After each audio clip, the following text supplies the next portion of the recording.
मिरु दुलाराय बर' फरायसा आफादनि बानजायनायाव गुथि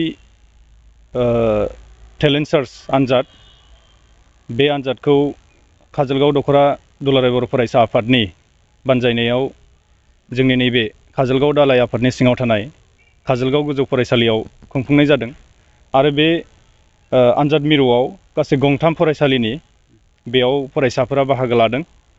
बेयाव गासै थाखो 9 आरो थाखो 10 जथायै गासै 130सा फरायसाफोरा दिनैहाय बेयाव बाहागो लादों आरो बेयावहाय बाहागो लानायखौ जोङो नुनानै खोब गोजोननाय मोनदों।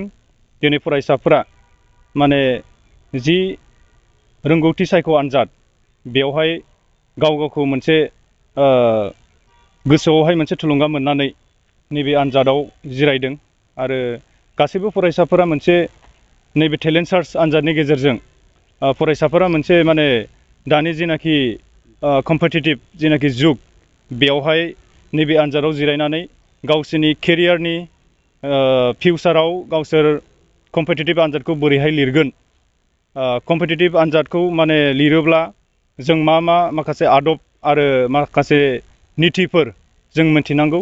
निस्सय नैबे टेलेन्ट सार्चनि आनजादजों फरायसाफोरा बेखौबो नलेज मोनगोन। बेखौ जोङो माने मिजिंथिनानै दुलाराय बर' फरायसा आफादा बोसोरफ्रोमबो माने बेखौ माने खुंबोगासिनो दङ। देग्लाय बियो 9थि खेब बियो जाबाय। बे समाव आङो साफ्रोमबो फरायसाफोरखौ दिनैनि आनजाद मिरुआव जिरायनानै आनजाद होनाय साफ्रोमबो फरायसाफोरखौ आङो काजलगाव दख'रा आरो काजलगाव दालाय दुलाराय बर' फरायसा आफादनि जानानै साफ्रोमनिसिमबो कंग्रेसुलेसनखौ आङो जासिहरग्रोबाय।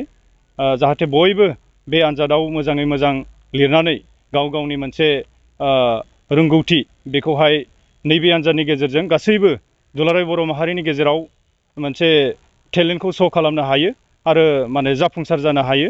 बेखौनो जोङो मिजिंथिदों। बेखिनिखौनो आङो फोरमायनाय जाबाय। उथ्रिसारनाय लाइमोनफोरखौ मा खालामनाय जायो नोंथांमोना? उथ्रिसारनाय लाइमोनफोरखौ बेखौ मिरु दुलाराय बर' फरायसा आफादनि नियम बादियै बेखौ जेसेबां जोंनि दिनैहाय बेयाव टेलेन्ट सार्चआव जेसेबां आनजाद बेयाव जिरायदों फरायसाफोरा, बेयाव जायफोरा मोजांथारै बेयाव उथ्रिसारगोन बेखौ 1थि आरो 2थि आरो 3थि आरो माखासे टप 10 हिसाबै माखासे बेयाव सायख'नाय जागोन।